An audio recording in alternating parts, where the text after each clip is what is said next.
Under skies blackened by ash and smoke, the shuttle descended alone, untouched by escort or defense.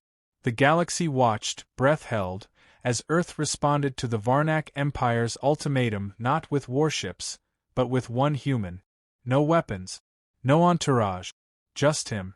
No one knew his name. That detail was never shared. All that mattered was the message. Humanity had sent a single voice into the fire. The capital of Varnaker was a continent-sized furnace of lava rivers and black basalt spires.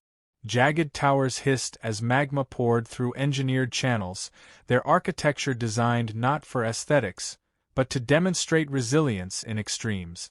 The heat would have melted lesser beings.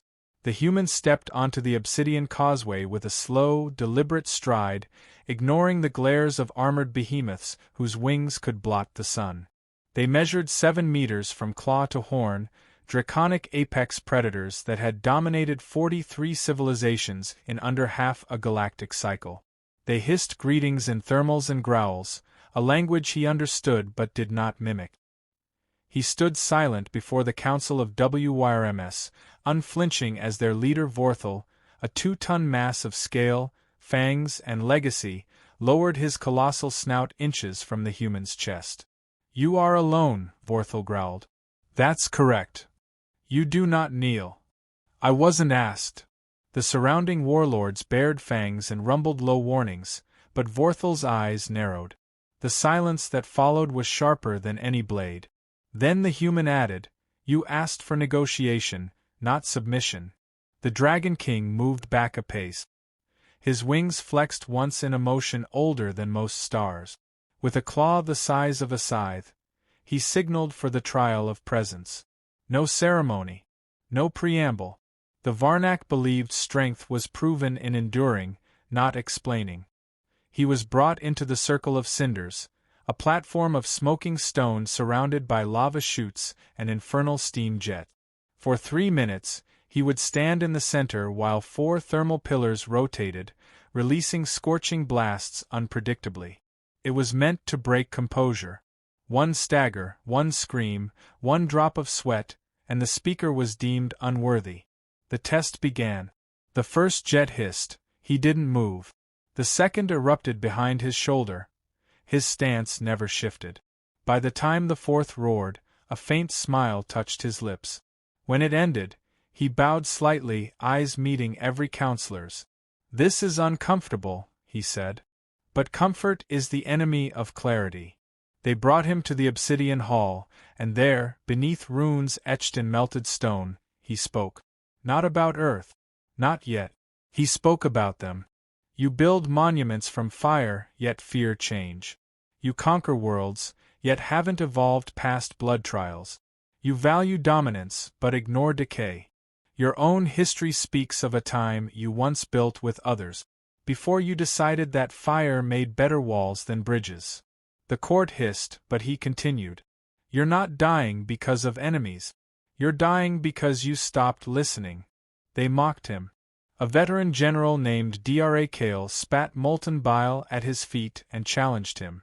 You presume to instruct the apex. Prove you're more than ash waiting to happen. The human answered, then test me. He was cast into the flame caverns. No food, no weapon, no translator. The creatures that lived there were the Varnak's ancient test species. Apex predators engineered from their own DNA, honed over eons for brutality and stealth. Most diplomats died in minutes. He didn't. He used ambient vibrations to locate the creatures before they struck. He baited one into another's path, letting instinct and territorial rage do his work. When heat grew unbearable, he used his own clothing's lining as makeshift thermal insulation, tucking himself in the porous stone walls to ride out the worst pulses. When a geyser vented steam beside him, he redirected it with a piece of shattered rock, creating pressure pockets that startled the predators and gave him temporary zones of safety. He emerged after 20 hours, skin red and cracked, uniform scorched, but walking. Alive. Dra Kale stared at him in silence. He didn't wait for applause. You assumed the test was pain. It never was. It was knowing how to survive pain without becoming it.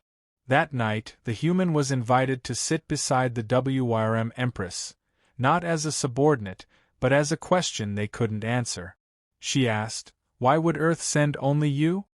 He answered, "Because one of me was sufficient." She pressed, "If you had died, what would they have done?" He stared at her across the lava-lit throne room. "Sent someone quieter." The council erupted in debate, but she held up a wing to silence them. "You speak of peace, yet your kind has fought more wars than we can count." He nodded. "Yes. And we've survived every one. What makes you believe survival is strength? Because only those who survive long enough get to choose peace." A deep rumble echoed through the room, agreement or unease. The line was blurring. Some of the younger Varnak began to wonder if they were being outmatched without a single shot fired. He made no overt threats. He never once described Earth's military. He didn't need to. The implication was enough. If one human could stand amidst dragons and make them listen, what did that say about the rest? By dawn, rumors spread. That the human's heart was a microreactor. That his blood was liquid iron. That Earth trained its diplomats by dropping them into lava pits at birth. None of it was true. But truth didn't matter. The myth was forming. The Empress declared a summit. All clans would gather in 3 days to vote, war or diplomacy. It was tradition for such decisions to be made through combat. Instead, she allowed the human to speak first. Not just to the council, but to every warrior on the continent. He stood on a raised basalt pillar, without amplification, without projection. His voice carried by design, sharp, precise, practiced. "You see a fragile species that bleeds. That dies quickly. That lacks your scale, your fire, your wings. But what you don't see is what lies behind the eyes. We're not predators by nature. We're something worse. We're problem solvers."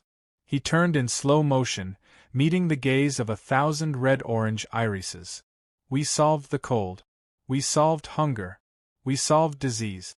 We even solved death, in ways that should terrify you. And now we face you, not with armies, but ideas. Because while you perfected war, we perfected everything else." He paused. Not for drama, but because they needed time to feel what he was saying. "If you choose war, we will survive it. And that should concern you." A silence heavier than gravity followed. Then Dra. Kale stepped forward. He spoke not in defiance, but curiosity. "What do you want?" The human's answer was simple. "For you to evolve. Or be remembered as the last dragons who refused." As he descended the platform, one of the Varnak whispered behind him. "He's not a diplomat. He's a warning." The vote was set. The rebels stirred. The stars waited. Earth remained silent. And the fire, for the first time, did not roar. It listened. The summit began with silence. Not the reverent kind, but the kind before a storm. The basalt arena filled with thousands of Varnak, each armored in scale and tradition, their wings cloaked around their bodies like shields. Seated in concentric rings carved into cooled magma, they stared at the human with suspicion, intrigue, or contempt. His survival had earned him a hearing, not respect. That would be claimed, or shattered, by what came next. The Empress gave him the floor. He walked to the center, unfazed by the red heat swirling beneath the transparent obsidian. He didn't speak immediately. He waited. Let them measure his silence before his words.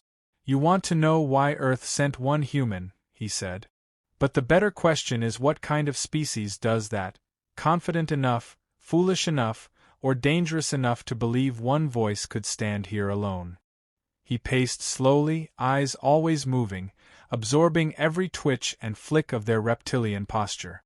"You think in weight, in mass, in volume. You think power is how much flame you can breathe or how many bones you can break. But humans calculate differently. For us, power isn't in size. It's in reach." A ripple moved through the crowd, confusion or interest, he couldn't tell. "We reach with thoughts, with questions, with defiance. You burn planets. We turn them into homes. You claim dominion. We claim responsibility. A warlord stood, muscles rippling beneath gleaming black armor. You talk as if you are superior. You are flesh and blood. We are engineered through fire and evolution. He turned toward the voice. You were bred to conquer. We were forced to adapt. And adaptation beats design every time. Another stood. If we fought, what would Earth do? We wouldn't fight. Not first, he said calmly. But if you push us, we don't just push back, we remove the board. The words hit hard, but not because they were loud. They were calm, measured. That was what frightened them. One of the elders rose. Earth is a myth to us. We've seen fragments, conflicting reports. Some say you tamed gravity. Others say you speak to machines. Others say your children wield stars. All true, he replied. And more. A rumble passed through the crowd. That's when he opened the data slate. A hologram projected above him. Not of Earth, not of weapons, but of timelines, galactic conquest map. In them, patterns emerged. Every empire that had encountered humans directly had either collapsed or changed. Not always through war. Sometimes through culture. Sometimes through infiltration. Sometimes through assimilation. We don't seek your extinction. But we do threaten your irrelevance. A younger dragoness hissed. You would reduce us to what? Diplomats? Merchants? No, he said. To something better. Survivors. The crowd boiled. Words flew in native thermals, ultrasonic frequencies, and claw signals. The Empress let them rage. She needed to see what would rise from the chaos. He stayed rooted. Centered. The storm of voices only amplified his stillness. After a while they noticed. And slowly the noise ebbed. I didn't come here to convince you, he said. I came here so that you couldn't say you weren't warned. The Empress stood. Do you think words alone can change us? No, he said. But doubt can. She stared at him long. We will hold the vote in 20 cycles. In the meantime, you will remain under our supervision. He nodded. Wouldn't expect anything else. They escorted him to a volcanic spire, a chamber suspended over a lava lake. There were no bars. The Varnak didn't believe he could escape. They weren't wrong. Escape wasn't the plan. He sat cross-legged on the stone floor, pulling out a fragment of tech embedded in his boot. With it, he pinged the relay orbiting Varnaker. A brief signal.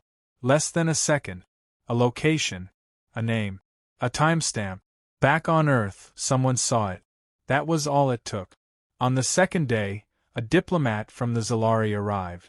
Uninvited. Unscheduled. The Varnak were furious, but they let her land. Curious why another species would interfere. The Zalari representative, a crystalline being of shifting geometry, requested only one thing: a private conversation with the human. They met. For 10 minutes. No recordings. When asked what was said, she replied, "He reminded us of something we forgot. What fear smells like." 3 more envoys arrived over the next few days. From rival species. Former enemies. They all asked the same: what will Earth do? He gave no answers. That was the point. Meanwhile, Varnak intelligence tried to profile him. His biology showed resilience. Muscle density, pain tolerance, thermal resistance, all at the peak of what should have been possible for a species not native to extreme environments. His neural scans were worse. No symmetry. No predictability. Cognitive chaos tightly controlled. The more they examined him, the less they understood. They tried interrogation. Psychological profiling. Subtle manipulation. He didn't resist. But he didn't yield either. He answered only what he chose. He played into their assumptions, then twisted them when they got too confident. At one point, a young interrogator asked him why he didn't seem afraid of death. "I've seen worse things," he said. "Like what?" the Varnak asked. Silence. Indifference. Helplessness. The Varnak paused. "You fear those more than death?" "No," he said. But they're harder to come back from. The council began to fracture. Not visibly, but beneath the surface, arguments spread. Some argued for a preemptive strike on Earth. Others whispered that perhaps allying with humans might be safer. One general proposed testing Earth's defenses. A drone raid, maybe. The Empress rejected it. If you test them and they allow it, they are planning something worse. If they stop you, we are already behind. That night, he met with her again. I need to know, she said, do you come with the threat of war or the promise of peace? Neither, he said. I come with the mirror. What you see in it is up to you. She paced slowly. Do you think we can change? Yes. Why? Because you haven't killed me yet. That landed. She was the most powerful predator on this side of the galaxy. And yet, something about this man made her hesitate. He leaned forward slightly. If you want to know what scares humans, I'll tell you. It's not monsters. Not war. Not death. She tilted her head. Then what? Wasting potential. The vote neared. Some of the elder clans rallied for war. They argued that fear was the proper reaction to a threat, and fire the proper answer to fear. Others pushed for containment, limit human expansion, but don't provoke them. Only a few backed alliance. Yet their numbers were growing. The human gave one final speech. Not to the council, but to the hatchlings, the youngest generation. He spoke to them directly. You were born into a galaxy built on fire. But it doesn't have to end in it. You can shape something different. Because tradition is not destiny. It's just inertia. The Empress listened from afar. And for the first time in centuries, the hatchlings asked questions after a speech. Not orders. Not slogans. Questions. The next morning, the sky turned black not from smoke, but from shadows. A fleet. Not human. Coalition ships. Dozens of them. Not an attack. A show of unity. Species that had never once stood together. They came not because Earth asked, but because Earth warned. The Empress stared at the vote tallies as they updated in pulses of burning light across the basalt archway. 37 for containment. 31 for immediate war. 8 abstentions. 23 in favor of alliance. Too many divisions. No mandate for action. But the galaxy wouldn't wait. The human waited beside a lava fall without speaking. He knew the game wasn't over. The vote was a distraction, a test of who could be moved. He hadn't come for the council's approval. He'd come for their split. When the Empress approached, her armor hissed from the heat. Your kind stirs poison into every system. You've infected our logic with hesitation. We didn't bring hesitation, he replied. We brought a mirror. You're the ones staring into it. She stepped closer. And what do you see in us? Potential. Buried under pride. Shackled by memory. You think your words shape the future? No. But they carve the path others follow. She didn't ask permission before flying him to the chamber of flame, deep beneath the volcanic bedrock, sealed for eons. Only rulers knew what it held. And even then, they rarely entered. She landed with him on the inner dais, a chamber wrapped in red mist and echoing with ancient growls. There, entombed, lay the remains of the first Varnak king. Carved into the bones were glyphs that told of a great betrayal. We used to be more, she whispered. But we burned too many of our own to remember why we started flying. He didn't answer. She didn't expect him to. That silence was the turning point. Meanwhile, in orbit, Earth's black relay ships were arriving, silent, cloaked, non-invasive. They didn't aim weapons. They opened relays, beaming broadcasts across systems. The message was simple: we are not your enemies. But we are not your prey. The galaxy listened. So did the factions waiting to see who would fall first. A week later, a rogue general launched a raid on a human research outpost in neutral space. 3 Dragon gunships hit the facility before response forces arrived. By the time reinforcements landed, the base had been evacuated, all intel wiped. Except for one thing. A single live feed had been left active. It showed a human sitting calmly inside the compound as the Varnak breached. He looked directly at the camera and spoke 2 words. Nice move. The warships vanished within hours. No wreckage found. No comms. Only a gravity distortion recorded across 7 sectors. The message echoed louder than any retaliation. Earth didn't posture. It erased. In the following days, the Varnak homeworld trembled, not from fear but from fractures. Regions declared neutrality. Elders defected. Hatchlings protested militarization. One city-state requested formal talks with Earth's diplomat directly. That had never happened before. The Empress summoned him again, this time not in rage, but in ritual. We will not survive a civil war, she said. Nor will we survive you. You were never meant to survive us, he answered. You were meant to survive with us. That implies parity. No, he said. It implies evolution. At her command, a new vote was triggered, not by the High Council, but by the clans themselves. For the first time in recorded Varnak history, every house, every bloodline, was granted a vote. Not all took it, but enough did to break the old order. 54% voted for alliance. 22% for continued isolation. 24% refused to engage. It was enough, and Earth responded immediately, not with troops or fleets, but with offers. Joint science programs, trade agreements, cultural exchanges. Artifacts from Earth's earliest civilizations arrived in Varnak temples. Music. Historical accounts. Not to intimidate but to integrate. The Varnak reacted in waves. Some recoiled. Others embraced it. But none ignored it. One child, a hybrid born of a Black Ops genetic merge, stepped forward during a broadcast. Her scales shimmered with Earth nanotech. She spoke both languages fluently.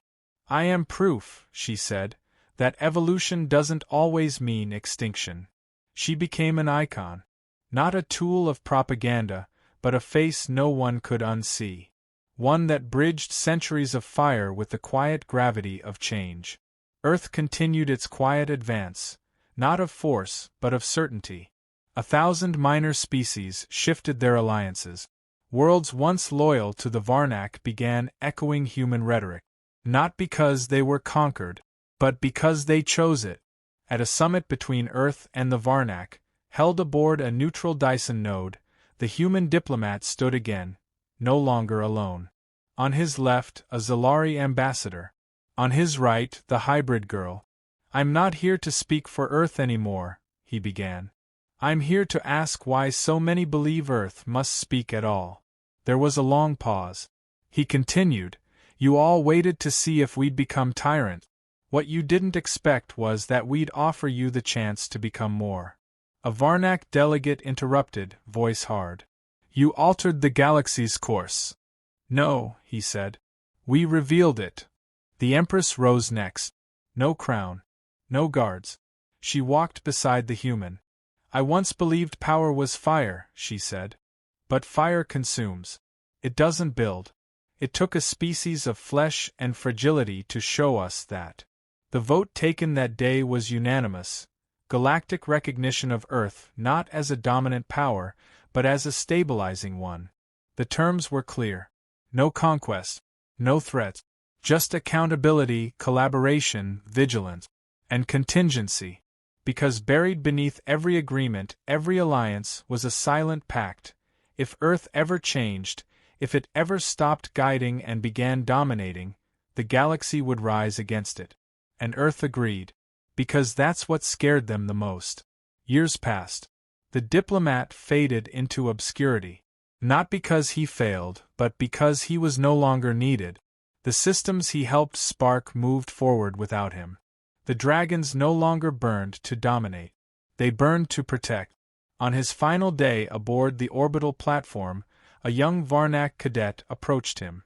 Is it true, she asked, that Earth sent only one human because they had no faith in the rest of us? He shook his head. No.